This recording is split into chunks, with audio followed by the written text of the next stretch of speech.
Hello friends, आज हम पढ़ेंगे बुद्धिज्म के बारे में, यानी कि बौद्ध धर्म के बारे में। ठीक है, आप देख पा रहे होंगे कि बौद्ध धर्म में हमें पढ़ना है गौतम बुद्ध के बारे में। ठीक है, मैं जो भी बात आपको बौद्ध धर्म में बताऊंगा वो गौतम बुद्ध को ही के बारे में ही बताऊंगा। तो शुरू करते हैं कि देखिए कि इनका जन्म हुआ था, वो हुआ था 563 बीसी में। बीसी का मतलब बिफोर क्राइस्ट, यानी कि ईसा पूर्व, यानी कि ईसा मसीह के जन्म के 563 वर्ष पूर्व गौतम बुद्ध का है वो जन्म हुआ था।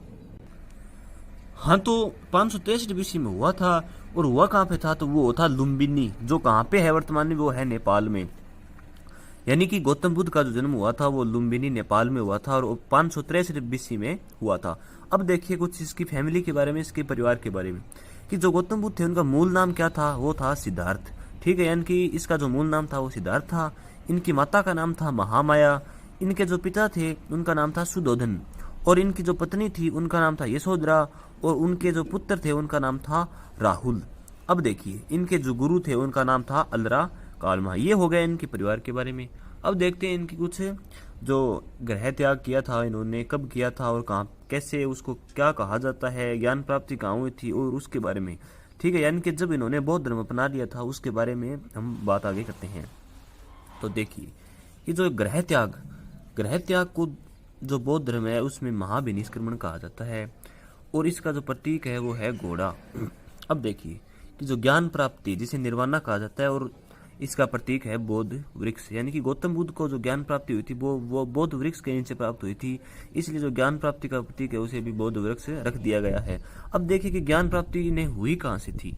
तो जो ज्ञान प्राप्ति हुई थी वो हुई थी इन्हें उरुवेला, जो कि कहाँ है? वो है बोध गया में, और वो है कहाँ पे? वो है निरंजना नदी के किनारे। ठीक है, अब आगे देखिए कि इन्होंने प्रथम उपदेश है वो कहाँ दिया था और उसे क्या कहा जाता है? तो देखेंगे कि हम जो प्रथम उपदेश है उसे कहा जाता है धर्म चक्र प्रवर्तन, और उसका जो प्रतीक है वो है पहिया, और वो दिया कहाँ पे था? वो दिया था इन्होंने सारनाथ में। नेक्स्ट देखिए कि इन्होंने, इनकी जो मृत्यु हुई थी उसे क्या कहा जाता है? उसे कहा जाता है महापरिनिर्वाण। ठीक है, उसका जो प्रतीक है वो है स्तूप, और इनकी मृत्यु हुई कहाँ पे थी? तो वो हुई थी कुशीनगर में। अब आगे देखेंगे कि जो गौतम बुद्ध थे उनके जो टाइम था, उनके टाइम में दो विश्वविद्यालय भी नजर में आए थे, जो कि नालंदा और विक्रमशिला थे। अब देखिए नालंदा और विक्रमशिला दोनों ही बिहार में हैं, और जो नालंदा है उनके संस्थापक कुमारगुप्त हैं, और जो विक्रमशिला है उनके संस्थापक है वो है धर्मपाल।